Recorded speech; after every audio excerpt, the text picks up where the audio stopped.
लोग तो ये समझते हैं बीवी खेलने का नाम है, बीवी सिर्फ और सिर्फ मजे लेने का नाम है, एक मशीन का नाम है, अपने घरों के काम काज कराने वाली बांदियों का नाम है।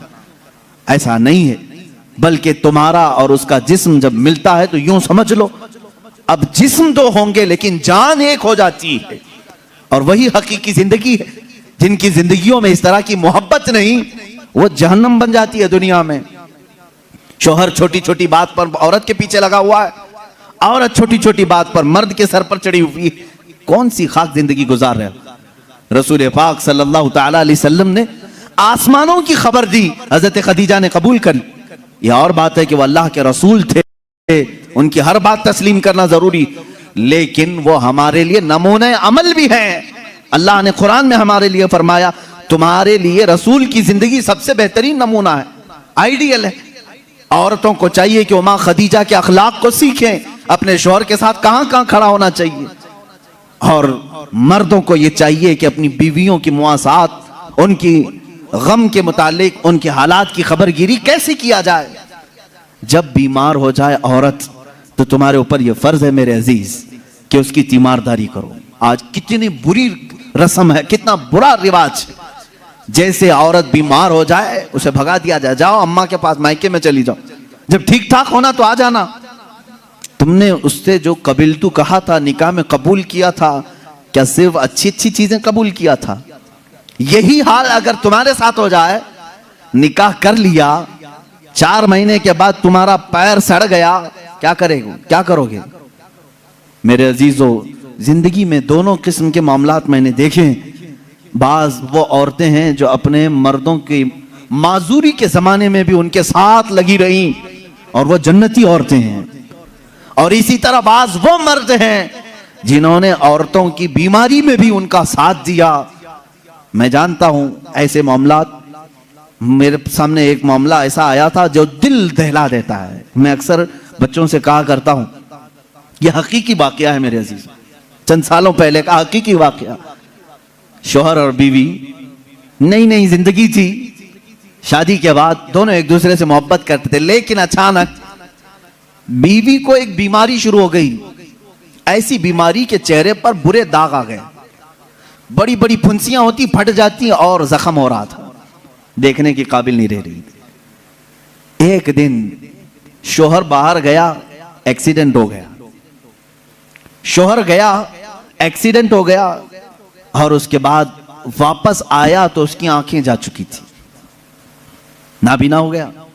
उसको घर लाया, खातून उसकी तीमारदारी करती रही, इयादत करती रही। सही हो गया लेकिन पकड़ करके चलाना पड़ता था। लेकिन बीवी की बीमारी ऐसी थी कि दिन ब दिन वो गलती जा रही थी, घटती जा रही थी और वो दाग भी बढ़ते जा रहे थे। लेकिन उसके लिए एक खुशी ये थी कि शौहर उसे देख नहीं रहा है। औरतें तो यही चाहती हैं ना कि अगर मेरी बदनुमा कोई चीज हो तो कम से कम मेरे मर्द से छुपी रहे। तो उसे एक खुशी ये थी कि शौहर देख नहीं रहा है, आंखें जा चुकी। इसी हालत में उसकी तकरीबन 2 साल या 3 साल गुजर गए। 2-3 साल के बाद औरत को डॉक्टरों ने कहा भी था कि ये बड़े खतरनाक मर्ज में है, इससे इलाज मुश्किल है, इसका इलाज मुश्किल है। 3 साल या करीब करीब इतने सालों में औरत की वफात हो गई, औरत इंतकाल कर गई और लोगों ने जनाजा उठाया, दफन किया। मर्द जो था बड़ा गमगीन कि हाथ पकड़कर रोजाना उठाती थी, चलाती थी, फिराती थी, खिलाती थी, सब कुछ। जब जनाजा चला गया, लोग आए तो देखा कि मर्द खुद से अपने घर में अंदर जा रहा है, बर्तन ला रहा है, गिलास ला रहा है, खुद से सारे काम कर रहा है, कोई पकड़ने वाला नहीं, सब चीजें। मोहल्ले वालों ने पकड़ करके कहा, तुझे सब दिख रहा है? उसने कहा, मैं कभी अंधा हुआ ही नहीं था, मैं कभी अंधा हुआ ही नहीं था।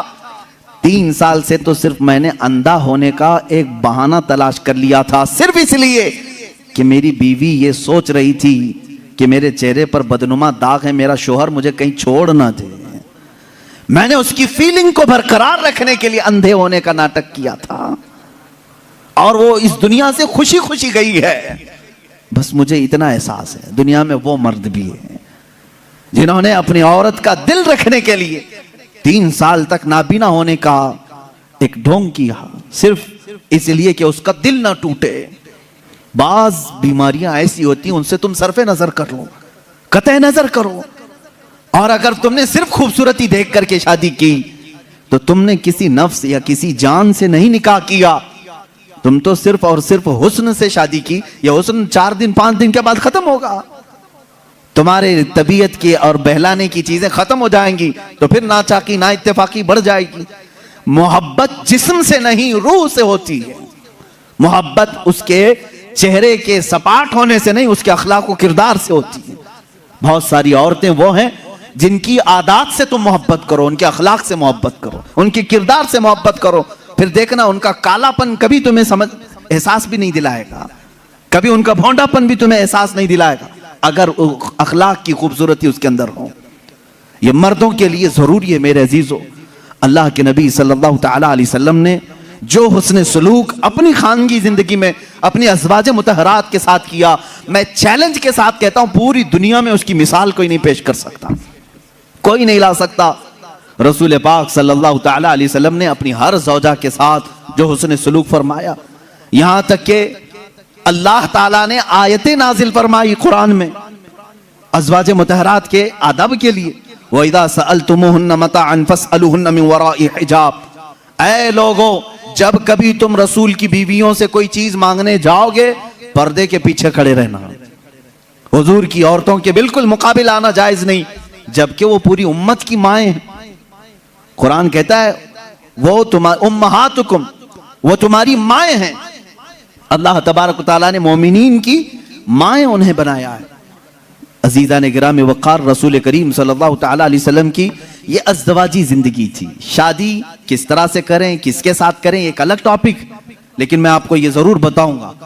हुजूर अकरम सल्लल्लाहु तआला अलैहि वसल्लम ने फरमाया, या माशर शबाब मन इस्तताअ मिनकुमुल बाअ फल्यतज़व्वज फ़इन्नहु अग़द्दु लिलबसरि व अहसनु लिलफ़रज। ऐ नौजवानों, तुम में से जिसकी इस्तिताअत है चाहिए कि वो निकाह कर ले, इसलिए कि निकाह तुम्हारी आंखों को बचाता है, तुम्हारे शर्मगाह की हिफाजत करता है। और ये दो चीजें ऐसी हैं जो बड़ी डेंजर हैं, आंखें बहकती हैं और शर्मगाह जिना करती है। यही दो चीजें हैं जो इंसान को तबाही और बर्बादी में ले जाती हैं। इसका सॉल्यूशन निकाह है। और हुजूर अकरम सल्लल्लाहु अलैहि वसल्लम ने फरमाया, निकाह को इतना आसान बना दो कि जिना करना मुश्किल हो जाए। लेकिन आज उल्टा नहीं है, उल्टा नहीं है। जिना बहुत आसान हो गया लोगों को। वो थोड़े पैसे खर्चा करके किसी भी औरत के साथ मुआज़ल्लाह रब्बिल आलमीन मुंह काला कर लेते हैं। लेकिन निकाह करने के लिए कितनी बंदिशें लगा रखी। आसान करो इसे जितना हो सके। हर आदमी अपने अपने स्टेटस और स्टैंडर्ड के मुताबिक निकाह कर सकता है, लेकिन हो क्या रहा है, अमीरों की शादियां देख करके गरीब भी यही ख्वाब सजा रहा है, मेरी बेटी का भी निकाह उतने बड़े हॉल में होना चाहिए जितना उसने किया है। चाहे तुम्हारी हैसियत पैसों की कुछ भी ना हो, दिखावा चाहते हो लोगों को। शादियां बड़ी बड़ी करना अक्सर लोगों का सिर्फ और सिर्फ इसलिए होता है कि लोग देख करके कहें वाह क्या शादी किया।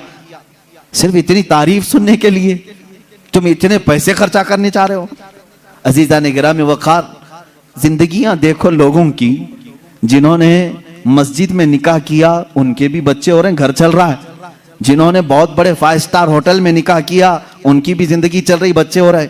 ऐसा नहीं कि 5 स्टार होटल में शादी करने के बाद सोने चांदी के बच्चे पैदा हो रहे हो और गरीब घर में शादी करने वाले को सिर्फ अंडे आ रहे हों, ऐसा तो नहीं।